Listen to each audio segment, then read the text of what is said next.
तो क्या कुली बन गई दुनिया भर की नंबर वन फिल्म?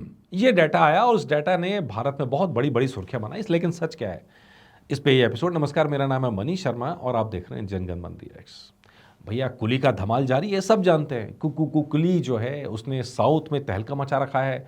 हिंदी के अंदर भी अच्छा कर रहे हैं, लेकिन उतना अच्छा नहीं कर रहे जितने की उम्मीद की जा रही थी। एक बहुत बड़ी वजह स्क्रीन ही कम है। लेकिन हिंदी के अंदर जो लोग पहुंच रहे हैं वो डेफिनेटली रजनी सर के फैंस हैं, उन्हें ट्रिब्यूट देने पहुंच रहे हैं। लेकिन इसके बाद भी कहानी में अप डाउन्स होने के बाद भी फिल्म अच्छा खासा कमा के गई है, इंटरनेशनल मार्केट में भी और इंडिया मार्केट में भी। लेकिन ये चर्चा चल पड़ी कि कुली नंबर वन बन गई। दरअसल इस चर्चा चलने की वजह एक सीधी सादी वजह थी कि एक वेबसाइट है जो सब डाटा रखती है, उसने थोड़ी देर के लिए कुली को नंबर वन बना दिया। तो जिसके बाद इंडिया के अंदर कई वेबसाइट्स ने खटाखट छापना शुरू कर दिया कि कुली दुनिया भर में नंबर वन फिल्म बन गई है। लेकिन बाद में उनको स्पष्टीकरण देना पड़ा, सफाई देनी पड़ी कि नहीं नहीं, ये तो ये था, ये इसमें ये गलती थी, उसमें वो गलती थी।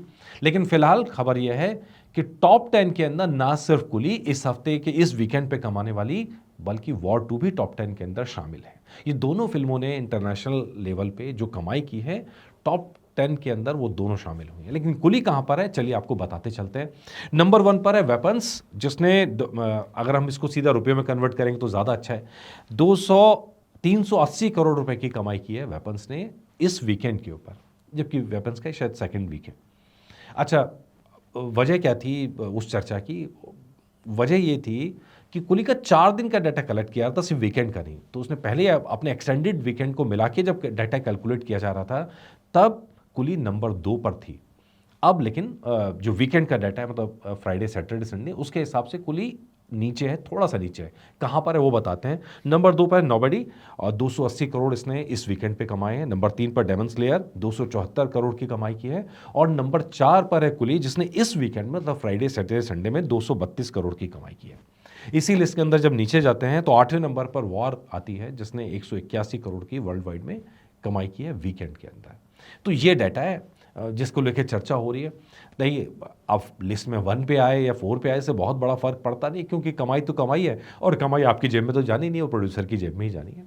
लेकिन सवाल यह है कि फिल्म कैसी है। फिल्म यह है कि फिल्म ने लोगों को इंटरटेन किया और रजनी फैंस इस फिल्म को लेकर लिटरली गदगद है, क्योंकि जिस तरह का लोकेश कनगराज ने सिनेरियो क्रिएट किया है, तो उसमें एकदम साफ है कि तेलुगु के स्टार आते हैं तो रजनीकांत को सैल्यूट कर रहे हैं, कन्नड़ के स्टार आते हैं तो रजनीकांत को सैल्यूट करते हैं, मलयालम के आते हैं तो सैल्यूट कर रहे हैं, हिंदी के आते हैं तो सैल्यूट कर रहे हैं।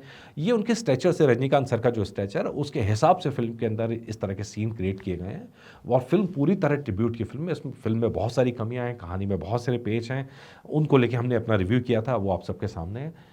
लेकिन कुल मिलाकर ये फिल्म डेफिनेटली याद की जाएगी रजनी सर के लिए, रजनी सर को ट्रिब्यूट देने के लिए, और उसमें पूरी तरह कामयाब रही है। और इंटरनेशनल मार्केट पर भी ये दिखा दिया है कि रजनी सर के फैन किसी से कम नहीं है, और इसीलिए ये बड़ा धमाका लिस्ट के अंदर आपको होता हुआ नजर आ रहा है।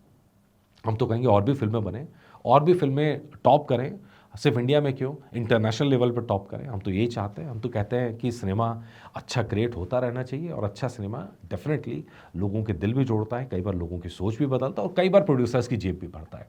तो खैर, आपकी इस बारे में जो राय बताएगा, डेफिनेटली एक बधाई का बनता है कि रजनी सर को बधाई, बहुत बहुत बधाई इस सफ़र के लिए। आप लोगों का क्या कमेंट है बताइएगा ज़रूर। नमस्कार।